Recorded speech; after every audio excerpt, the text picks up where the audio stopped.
اکثر یہ سوال پوچھتے ہیں کہ قربانی جو ہے وہ سنت ابراہیمی ہے یا سنت نبوی ہے، کیونکہ سنت ابراہیمی کے طور پر مشہور ہے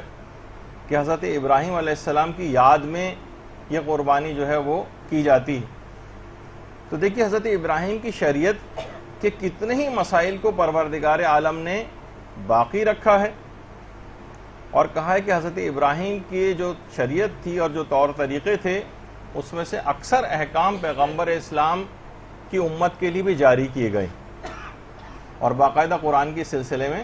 آیات بھی آئی ہیں کہ وَاتَّبَعَ مِلَّةَ إِبْرَاهِيمَ حَنِيفًا، اسی میں اسی بات کو کہا گیا ہے کہ حضرت ابراہیم کے بھی دین اور آئین کے بہت سے قوانین کی پاسداری کرنی ضروری ہے، کیونکہ وہ حضرت ابراہیم والی جو شریعت تھی